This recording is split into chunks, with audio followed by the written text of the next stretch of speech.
have you ever noticed that when you go through the border, they ask you if you have any fruits or vegetables in your car? But they don't ask you if you have a dead body in your trunk. And then when you do have a dead body in your trunk, it's like all they want to talk about.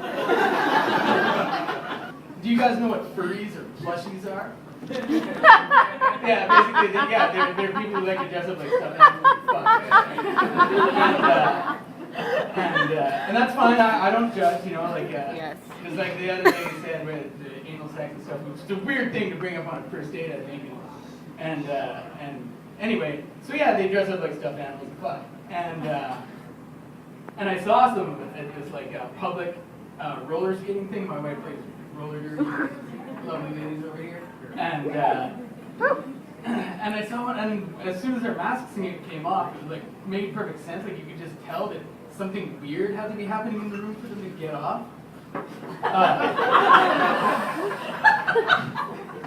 I saw these, I don't know if anybody ever frequents Delta, but there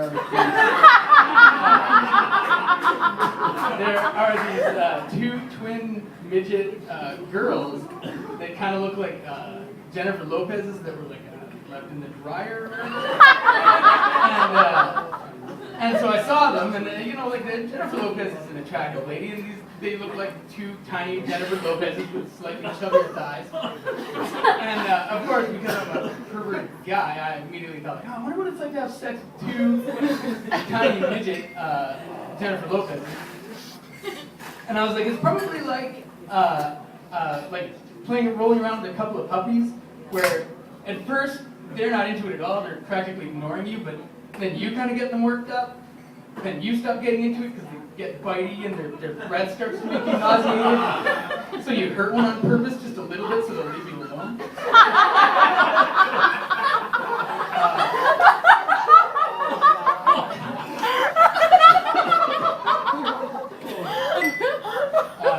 I like to try to stay positive, take things positively. Like, for instance, the other day I came out to my car and it had 3 inflated tires. And the swastika that somebody had drawn on my gas tank with a magic marker was like perfectly square, which is hard to do. I also have a shaved head in a German car, so I felt like an ass driving it to work. I lost my wedding ring.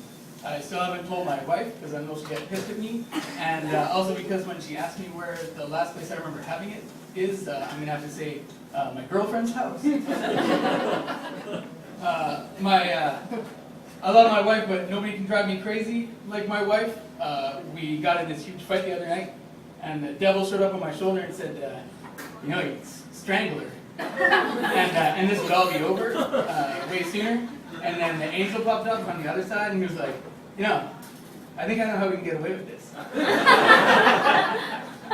We have a policy, though, to never go to bed angry. What we do instead is we just keep fighting until we're talking about something totally different, and then we go to bed confused.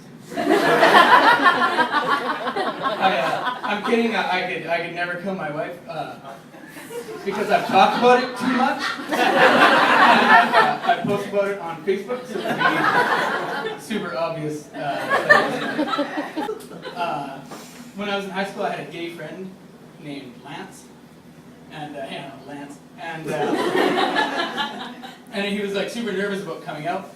So like, and when he did come out, it was like, oh, we're doing this because it's super obvious that you're gay. I was like 15 years old. We went to the Abbotsford Air Show, and instead of looking at the girls, he was looking at the planes, which now sounds normal, but when you're 15, that's actually like super gay. And then he was nervous about coming out to his parents, and I said, well, they named you Lance. I wanted to be supportive, but it was like, come on, man. They named you Lance. It's like they wanted you to be gay. They might as well named you Gaylord Rainbow Ballman.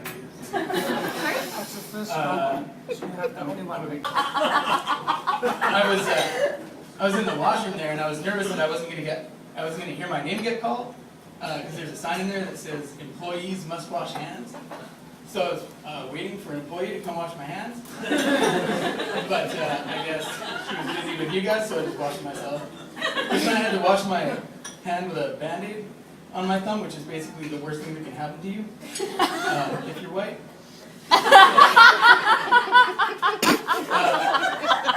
People are like, people at work ask me, hey, who are your like comedic influences? Who do you want to try to be like? You know, like they ask bands, oh, who do you want to try to sound like? And I like Louis C.K. and I like Mitch Hedberg, but I like to dress like Ellen DeGeneres. I'll leave you guys alone.